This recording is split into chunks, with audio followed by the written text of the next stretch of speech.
beautiful soul. Welcome back to my channel where your softness is your power.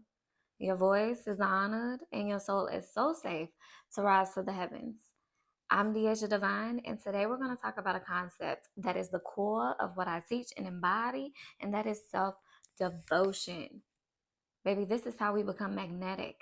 This is how we become grounded in who we truly are and rise to our fullest potential in God.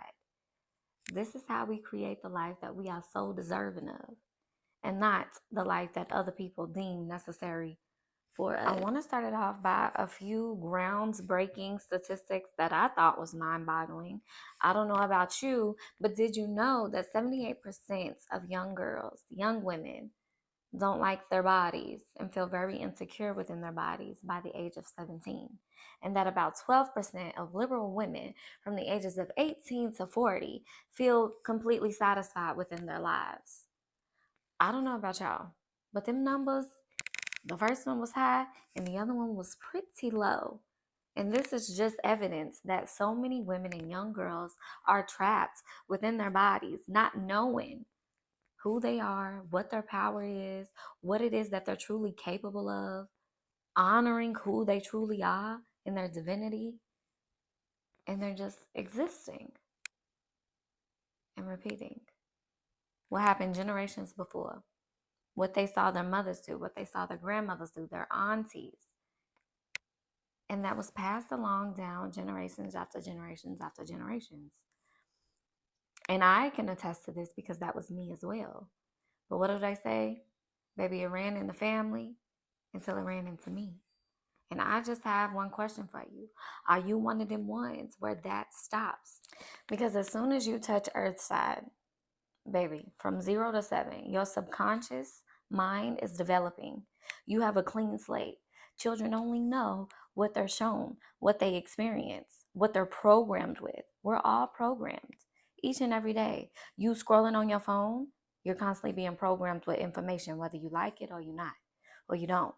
And you have control as to what you're programming your mind with. But typically, all the cases, right? Because we're infants, we're children, we're toddlers.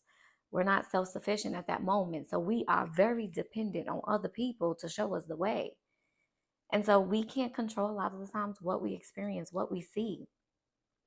But once we get older, we can take that initiative and we can reprogram all of that by connecting with ourselves. You have to figure out what's more important to you. Living a life where you don't like yourself, where you're constantly doing for everybody else, where you're constantly doing the things that everybody else deem necessary, cool, that's trending. Or if you want to be who you are through and through and love who you are and honor who you are, the choice is always yours to make. Maybe you got free will. And that comes with taking responsibility and accountability for the direction that your life goes in once you become of age to start really making your own choices. Baby, when we hear about the self-love, spirituality journey, we hear a lot of maintenance. Like, I'm gonna go get my nails done. I'm gonna go get a massage. I'm gonna do this. I'm gonna do that. And no, those are important. And by all means, do that. I just want to take a moment to differentiate what self-care is and what self-devotion is. As I just mentioned a couple examples of what self-care is. It's taking a bath, going to therapy. It's maintenance of what's going to help you feel good in the moment, to help you prevent burnout, to help you increase your energy levels. And it definitely should be included with self-devotion. But again, self-care can be this very surface level, I'm taking care of myself, but are you really? Yeah, but do you know yourself? Like, have you really went underneath and explored all of you, all of your essence? That's just the difference, right? Saying no to plans. Some other examples: getting enough sleep, your skincare routine. I'm checking my notes to make sure I don't miss nothing for y'all. But yeah, just making sure that you're getting that basic emotional, mental, and physical needs. But self-devotion, we're incorporating that spiritual. And it's not just the spur of a moment, I had a rough day, I'm going to go get my nails done. It's a daily devotion. I'm important. I choose to tap in with me and see what it is that I need, see what I want to do. If I need to say no or if I need to say yes, do I have the capacity? Where am I at right now? How can I fill my tank up? How can I make my self love deposits? How can I retreat and go spend some time alone because I've been so in the presence of everybody else that I love and care about? I'm meeting the demands of work and of society. How can I spend time by myself and just breathe, kick my feet up, and do what is really beneficial for me?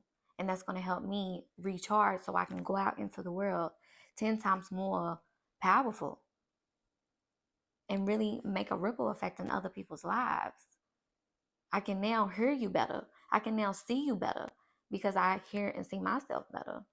I can protect you better. I can honor you better. I can show up for you better. I can assist you better. Better, better, better, better, better. Baby, there is no disadvantage. Baby, now let's get into the misconceptions of the self-devotion journey and why a lot of women aren't practicing it. And the number one reason is we've been conditioned to be selfless, to overgive and people please. Like, I have to step into all these roles and I have to do for every single person. And if I don't, that's going to knock me as a woman. And what I'm here to tell you is that a woman can do all things. And I especially know this after becoming a mother, a single mother, and been pursuing business and just honoring myself and making sure I could be the best mother and friend and everything. Okay? Like, we can handle and do it all. That's how powerful we are. That's how just brilliant and just our container, there is none. We have this endless capacity of just beautiful, magical, abundant love and wisdom and care and nurturing energy. But at the same time, if we're constantly overgiving and we don't want to be honest about if we're tired of motherhood or if we're tired of our partner, or because that just makes us look like we're being negative and we can't really express how we feel. We just have to hold it in for everybody, keep it all together, be spick and span, and be tired as hell. Ain't nothing perfect about being tired as hell and miserable. There's nothing perfect about it. Actually, perfectionism and perfection, it doesn't exist. And so when we're conditioned to just be everything for everyone and nothing to ourselves, we live a life that's unfulfilled. Like I said, we constantly feel like we don't have time for ourselves. Everything comes above you. Everything comes before you. You're last. Nobody has to hold space for you. Nobody has to go and be of service to you. You just be of service to everybody else. And then we end up eating our emotions. We end up developing, womb issues and fibroids and PCOS and all of these hormonal imbalances because we are not balanced within our mind, body, and soul. We're not present in our own lives. We're present in everybody else's. We're attached to everything and super disconnected from ourselves. And it leaves us drained. It leaves us depleted. Spiritually, we are in the negative as well. Or you may have some substance there, right? You may go to church. You may do these things. You may have your own practices. But even still, it's only going to come to a certain extent because you're not able to connect with yourself and really clear that static so you can be the direct channel and know where you need to drop some things off. Let some things dissipate, delegate, so that you can receive the love and care that God wants in your life. God doesn't want the woman to just be and do everything on her own. And no, who are you trying to prove yourself to? You don't have to prove yourself to anybody. But yourself. Prove that you are worthy to yourself and you show yourself that and you give yourself that. But so many times, it's like if I do anything for myself, it's me being selfish. We have that mom guilt. We have just overall guilt and shame. Like, there's no way I can honor myself. That's me being conceited. That's me being, I'm not humble. And that's not true. It's you letting yourself know that you are worthy and enough of love, intentionality, and care, just like you give to everybody else. But you pouring it back into yourself first, so that you can give an overflow, an extreme abundance, honey, waterfall, tide of pure love and presence. You're taking care of your mind, your body, and your soul. And that is what's going to help you live a longer, more fulfilled life, where you're going to be able to take care of your family better. You're going to be able to show up in the community better. You're going to be able to do your job better. Again, it's all just better, better, better. We're so disconnected from our bodies. There's a lot of sexual trauma in a lot of families. And I can speak for that as well. On both sides of my family, my black side and my white side, pretty much all the women have experienced some type of, whether it's sexual, verbal trauma. And that is what disconnects us from our body. Somebody else taking something from you, how dare they? That is not okay at all. But for them to take your body or your mind or your energy and harvest it for forever and always, no, the hell they can't. That's where we say, hell no, and release and do so much inner work, so much processing, because I'd be damned if you have power over me for the rest of my life. And not to mention, if you haven't experienced, sexual trauma yourself or very close in your family, but somewhere down the line, somebody in your bloodline has, let's be honest, the chances of that is high. Being a woman and even being a man, right? But I speak towards women. It's scary. And you don't really know who to trust or how to show up in the world and how to really honor your body and really appreciate it and connect with it, so you can connect with your intuition and you can know that you're safe in your world. When we're on this spiritual journey, when we're in this experience, everybody's going to go through something on an individual level that's going to spin them into this catalyst of self-destruction or self-devotion. And if it's constant self-destruction, then they're going to bleed on other people that they love or that they're in relationship with, and you might do the same for them. It may not be as extreme, but we're all going to hurt and disappoint some people at some point in time in our lives. We're all just trying to figure out this life and learn and grow, or not. If you ain't growing, you dying. Some people just like, I don't care to grow. I'm just going to ride it out. Like I said, existing and repeating. And so we're just going to constantly be met with these roadblocks. And we have to figure out, what is it that we're going to do with what we just experienced? Because if we don't want to repeat it, then that means that we do have to face it, so that we can let it go and move forward. Because if we don't let it go, it's always going to be there, and it's always going to affect your day-to-day and your relationships. And you're going to create this whole life around these experiences that other people projected and put onto you. You're going to marry someone that you can connect with them, or be in a relationship you can connect with their wounds, right? You experience that, I experienced that too. We're going to trauma bond. You're going to go get a job where you think that you're capable of, but really that's just where you're comfortable. Your capability is out of this world. But you don't know that because your self-esteem and your self-worth is very low because of things that you experienced in childhood, and after that, and after that, and after that, no matter where you are in your journey, right? You have certain friendships where it's like, oh, we grew up in the same type of neighborhood, the same type of environment. We got the same type of wounds. We're similar in a lot of ways. Now we're going to bond. But when you take the initiative to devote to yourself and to God, and I'm really going to give my life everything that I got, and I remove a lot of that, and I heal it, and I let it go, I release it, I'm now receptive to a whole new way of living, whole new way of being, and a whole new life. So then I'm going to align, because energy is everything, frequency is everything. I'm going to align with people that's now on a higher frequency, that's done the same type of internal work or close, or that's on the journey, and now we're meeting not with wounds but with love. Because when you experience so much pain, it stifles your love and you become cold and you don't feel as vulnerable. And you're like, I got to protect myself. I have this super shield. And by all means, protect yourself. But when you're on the self-devotion journey, you know I done processed through all of that. I now know what this looks like. I now know what real deceit looks like. I know what it looks like when somebody don't like me. Certain facial expressions, their energy in their body, the way that they're talking, the way that they're looking, the way that they move. Maybe you can detect so many things to where you can now continue to live, learn and live and learn. There we go. Where you can continue to live and learn. It doesn't mean that once you heal from childhood things and pain that you won't experience it again. You will. But like again, you will have better discernment and your intuition is stronger to where you know it's never going to be that extreme ever again. But I will go through some stuff, but now I'm better equipped and I know how to deal with it. And I know how to protect myself and I know how to retreat and go back in and process and connect with God and heal and release so that I can go back into the world and now I'm going to keep it moving. I am now the master of my life. I'm controlling my emotions, my body, my voice, all of that.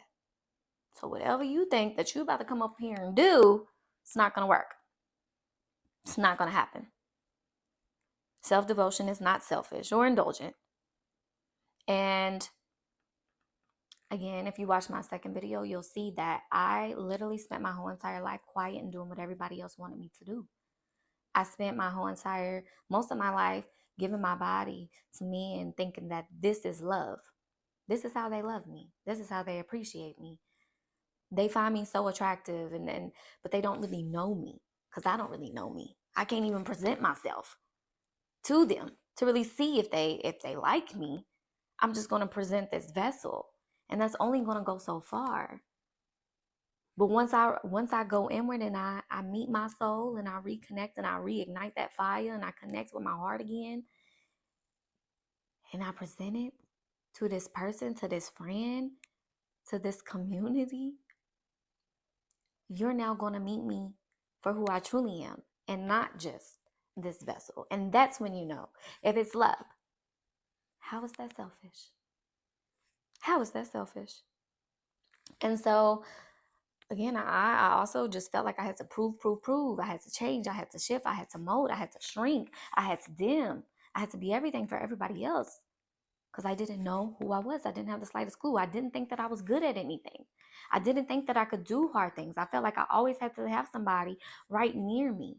Let me call them up for insight. Let them move here with me. Let them do this. Let them do that. Let's go here. But then you start doing things on your own time. And then you really start to see like, no, I'm building trust. That's proof. The portfolio of proof of where we can go back into our brains and we can see, no, I actually do have a big heart because I remember that relationship. I was super intentional and I gave it everything that I could, even though I wasn't perfect. But because I'm losing this relationship and that relationship left and right, there's proof in my mind, in my body, in my soul that I really am worthy of love and I'm going to be able to give it to others. That I'm not the problem. Okay? Because then you start to question your reality and all of these things when you're shifting from self-destruction to self-devotion. But you have to remind yourself of who you are and go back into that file folder to filter out who am I. And this is proof that this is who I am. And I'm about to stand 10 toes down on that. Not a little pinky toe, not one foot in, not one foot out. I mean, all 10 of your toes. So if you don't got 10 toes, the amount of toes that you got. Okay? If you ain't got toes, put your hands in. Okay? But stand on it. Honor yourself. And as soon as I started withdrawing and just spending time by myself, and even while I was in a relationship for 5 years with my child's father, before we had our child, he would be gone at work all day and I would be at home in the crib working from home. So I would have the house to myself, but I would be on phone calls and doing notes for clients and things like that because I was in the social work field and that took a lot out of me. So he would come home and it's time for us to be together. But no, baby, I'm still in this room for about 2 hours by myself. Not work, not partner, but Deasia.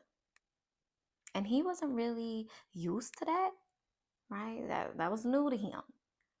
But in my previous relationship, I lost myself completely in my partner and I was mute and I just used my body and it was just very surface level, a lot of pain. And I said I refuse to do that again. And with the relationship with my child's father, I started to really learn myself. And I was like, I'm never going to lose myself again. I'm about to go on this self-love, self-discovery journey, spiritual journey. And I don't know what it's going to look like. And I gave him the full disclosure because we both moved away from all we've known. And he fell in love with this version of me. But I had to let him know it's about to be different. And he said, do you? And I did that. He wasn't ready for everything that I did. But I was devoted. I was going to do it anyway. And if we no longer aligned, I accepted that. I'm not attached to the outcome. I'm attached to my life and making sure that I have a fulfilled one. And especially after we had our daughter, I had to continue to show her what it looked like. Even now with this new role of being a mother, I'm not going to lose myself in this role. I honor it. I'm so present with it. And it's by far one of the most beautiful and top priority titles that I have in my life. But I can't show up for her how I need to if I don't show up for myself first. And so once I really start setting these boundaries and people moved along. And again, I had to learn non-attachment. Because once we connect our self-worth and our self-esteem and our confidence to everything outside of us, once it's gone, then you're left with nothing. And your life is just all over the place. And you just feel super distraught and like you can't move on. And then you live in this shell for forever and always. I had to go inward, figure out who I was, regardless of who felt what about it. And I'm now able to show up in a whole new way. And I just have so much to give to every single person and be super intentional and mindful when I am showing up. Each and every day, I have breath in my lungs, my awakened days. Another day granted, I never take it for granted. When the days is hard, I let everybody know. When the days is cool and I got more, I let everybody know. When I need to retreat, people know, or if they now are familiar, if I'm not as communicative, they know I'm doing my thing. And even still, there's people that are just like, oh, okay. You are entitled to feel how you feel. But if you don't get it, baby, I'm not going to sit here and explain myself so that you can get it. It's just not meant for you to get it. Okay?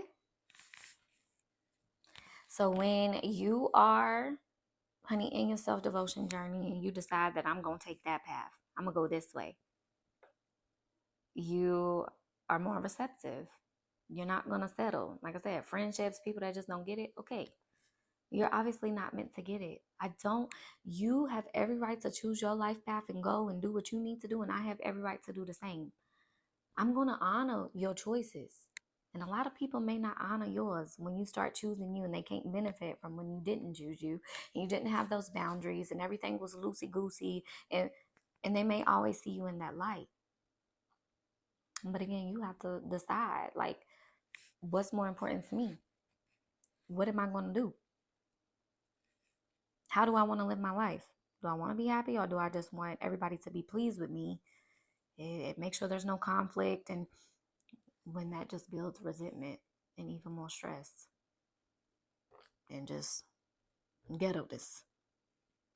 But you attract the right people, the right opportunities. You're able to live in peace and harmony. You feel free. You feel like a breath of fresh air. You know, you feel like you're home. No matter where your home is. Like I'm like a nomad. I've moved around several times, but I realized that home is me. Home is where love is, and I embody love, and where my daughter is, and so that's what it is for me. You think about what love is for you. Is it four walls? Is it a city? Is it your partner? Or does it need to be you? And then everybody else and everything else is just amplified in love. And it's just this big whole unity and glow and aura of just beautifulness. But when you make yourself a priority, your whole world will shift. When you shift internally, you signal out different vibrations. Your frequency's higher and you attract different things. You live differently. You see things from different perspectives. You're no longer just in this hole deeply in your wounds, but you rised up above it, and you can see things from a whole view, a whole perspective. You're zoomed out, right? And that is powerful, very powerful, and you won't regret it. So now, baby, if you want to experience small energetic shifts that is going to ripple in the most major way, here's some clarity rituals that you can sip on a daily basis.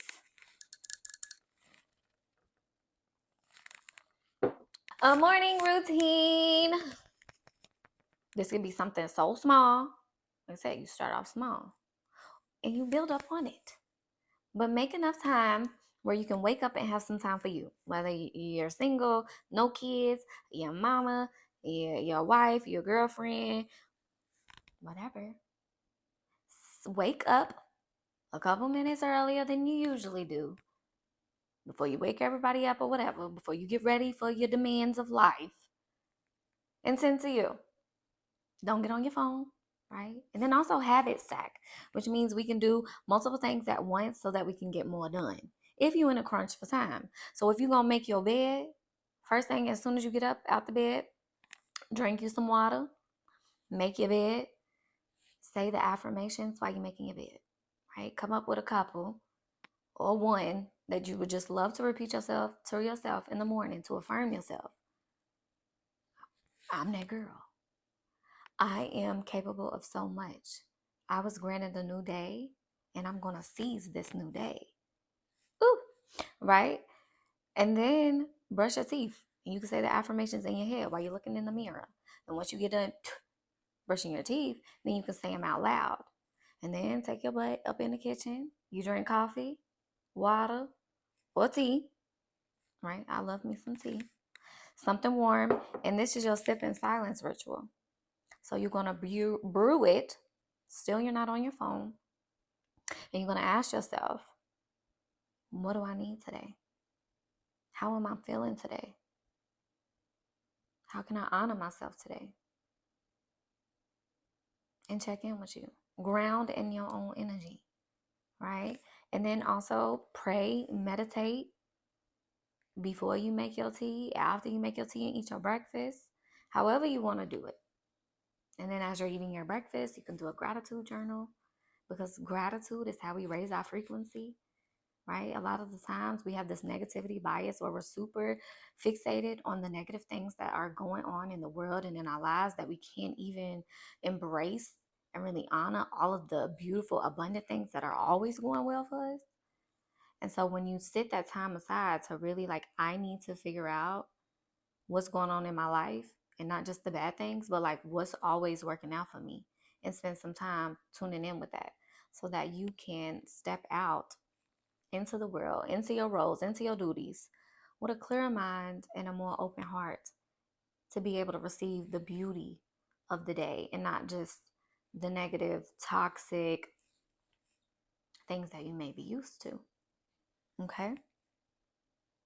And then, once it's time for you to shower or take a bath, whatever your morning routine looks like, instead of, honey, I'm gonna hurry up while you're in the tub, and then when you get out, you're gonna slap some shea butter on or some lotion and just hurry up. Let's spend some time softly moisturizing our bodies. Intentional, sacred movement, and just being in tune with your own energy, with your own body, with your own mind and your soul. Put you on something cute, going about your day. So I want you to reflect on this. And this is how we're going to close it. What would your life be like if you tended to you, nurtured you, and cared for you like you do someone that you really love and honor? What shift would happen? What would your life look like? How would it feel? What would it sound like? Try and connect all of your five senses. What would it smell like? What would it taste like? Because sensuality and feminine embodiment is all about connecting all five senses. This is how we operate in the world. We have to experience things, and that's a part of the experience. That's the way that we experience. So connect with those and really ask yourself, what would it be like? Maybe you never thought about it. Maybe you have, but you didn't get far. I encourage you to really be intentional about it this time around. Drop a heart in the comments if you too are ready to deepen your love for self and really go on that self-devotion journey. And also, like and share with someone else that you think could also benefit and that are super excited to go on their self-devotion journey, or they need more insight as to how to. And I'm going to see you on the next video. Okay? I love you. Be intentional with each new day that you are granted and enjoy your days. You are so deserving of the life that you truly desire and want. And I'm rooting for you. And I know you're going to get it.